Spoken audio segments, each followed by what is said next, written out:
こんにちは。わびチャンネルナビゲーター森前です。今日はちょっと変わった木、一つの盆栽に焦点を当ててお話をしたいと思います。真柏の造形的なデザイン。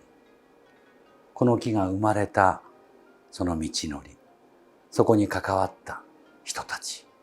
この中身を物語のようにお話をさせていただきます。お楽しみください。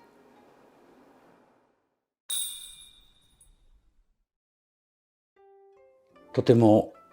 デザイン的で芸術性のある木ですが、この木は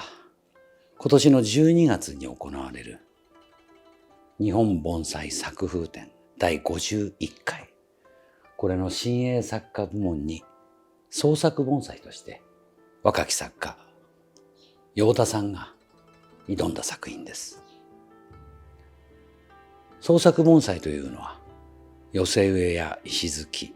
またこのようにデザイン性を重んじた作り方、そのような部門を競うものですが、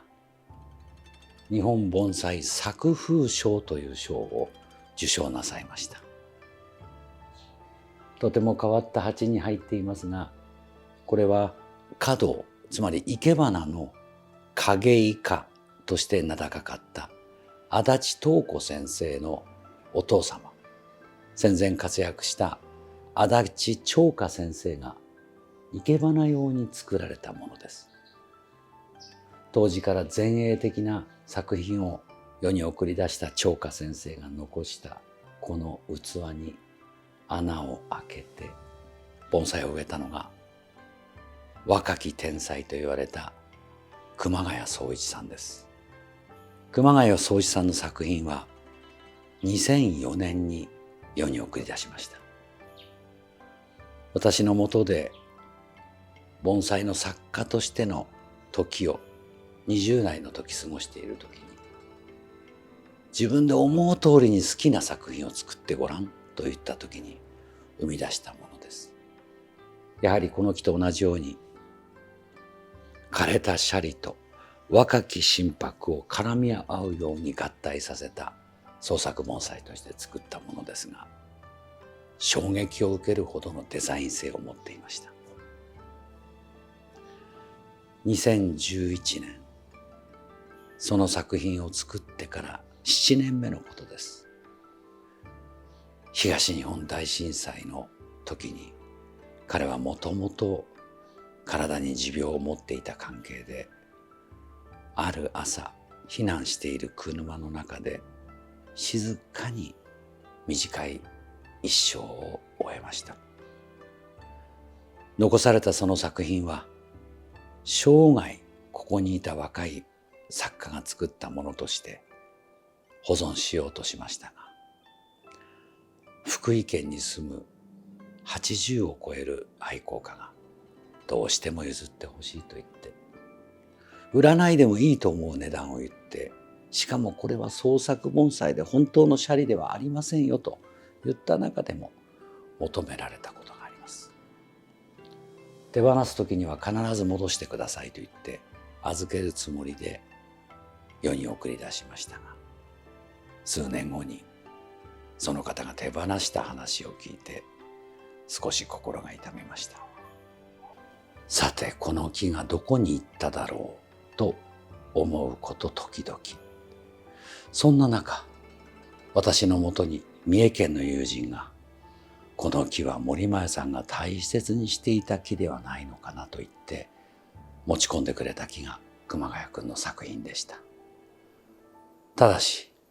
よく見ないとわからないほど変わっていて、普通の丸鉢に入っていました。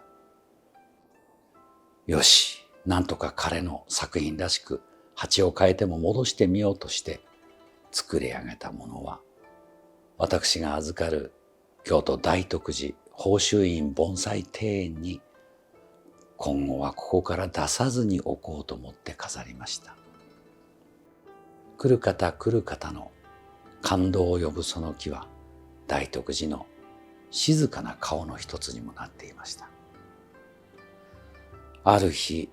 庭を管理するスタッフから、朝庭を開けたらありませんという言葉があり、息が止まりました。今全国的に広がっている盗難の被害です。八方手を尽くしましたが、残念ながら気は戻りませんでした。心痛む出来事でしたが、どこかで元気に生きていてくれるのを願うしかないと思うようにしました。それからわずか数日後に、この木を仕上げてくれた陽田くんが、会長、熊谷くんの鉢が見つかりましたと言って、わざわざ自費を払って手に入れてきてくれました。ああ、鉢が帰ってきた。唯一の鉢が帰ってきたと思ったんですが、陽田くんに、陽田くん、ありがたいんだけど残念ながら木がこういうわけでないんだよと言ったら、陽田くんはびっくりすると同時にとても残念がって悔しがっていました。今年の夏の前、陽田くんからある提案を受けました。会長、もしできるなら、あの鉢に僕なりに熊谷先輩の思いに近いものを作らせてもらえないか。やってごらんと。ちょうど熊谷くんが亡くなる頃の年に近づいている32歳の陽田くん。出来上がった作品を見て、嬉しくもあり、若い心、いいもんだなと思いました。伸び上がるシャリの穂村のような鋭い線、絡み合わせる水水に見立てた若木の一本は一体化した姿となって作品としてこの鉢に移しました。樹鉢シャリが一体となって奏でる姿、彼はこれに絵天楽、つまり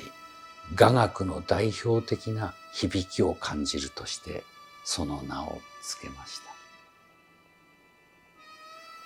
私はこの木を陽田くんと話して作風展が終わった後は大徳寺の庭に戻して熊谷くんの作品の後を受け継いだ木としてずっとそこに飾ってあげようと思ってます。絵天楽は熊谷くんと未来の盆栽の若者たちに捧げるまさに大きな雅楽の調べにも似た思いがあります。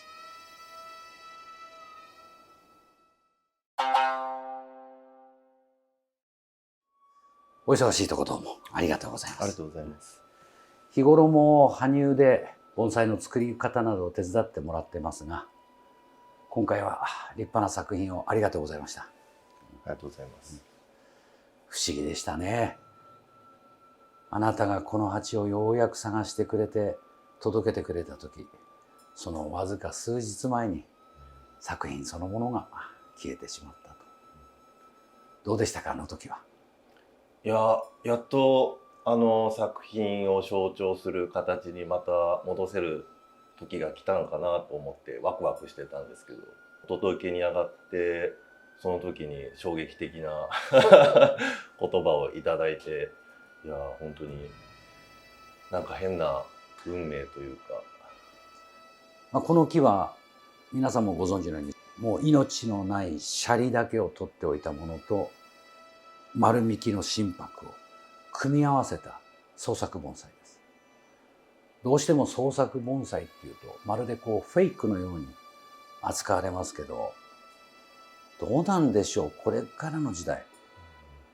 私どもなんかはレンタルでいろんなとこも飾っていますが、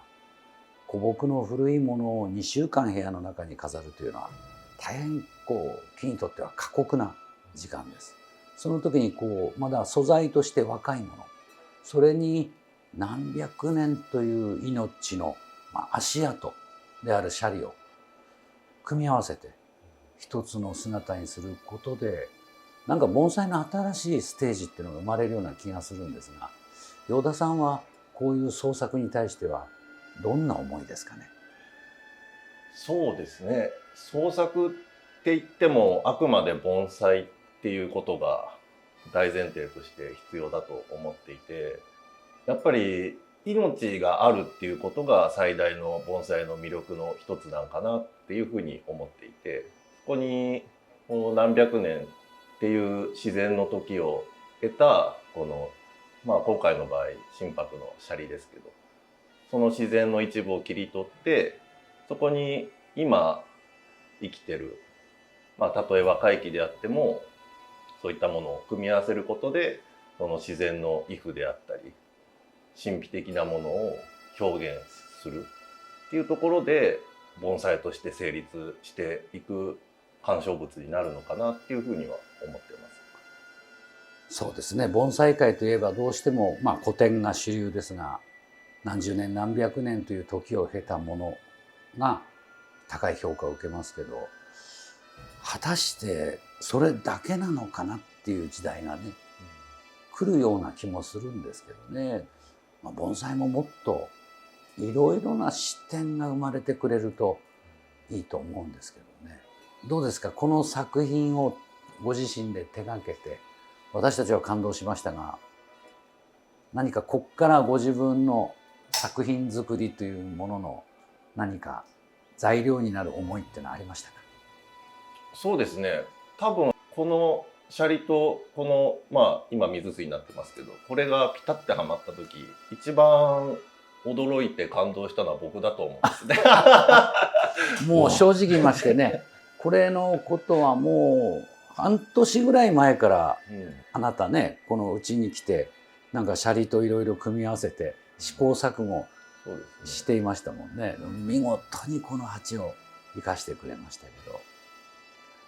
まだまだ養田さん30代の前半です。作家としての一面、もちろん養田さんの師匠である奇才と言われた巨人春華園の小林邦夫先生のところでの長い修行を経て、そこからご自分の世界を、今埼玉のあそこは深谷になるんですか？深谷ですね。はい、とても大きな盆栽園をご自身で営まれています。ぜひ大事にしてみたいと思いますので、よろしくお願いします。これからもいい作品をよろしくお願いします。ありがとうございます。ありがとうございました。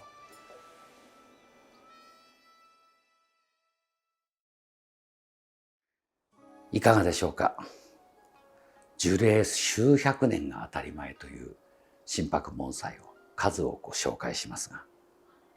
このように生きているその一つでは盆栽としての作品として評価ができないようなものを古いシャリと合体させて、そしてデザイン的な鉢に合わせる。それによって生み出される新しい価値観。一朝一夕にはできません。私と同じように彼も長い修行の末にたどり着いた技術、その裏土があってこそのできるものです。ぜひ皆さん、日本盆栽作風展12月に行われるグリーンクラブでこの絵展覧をご覧になってください。わびチャンネルは古典はもちろん、この新しい提案、未来への提言、いろいろなものをお伝えしたいと思っています。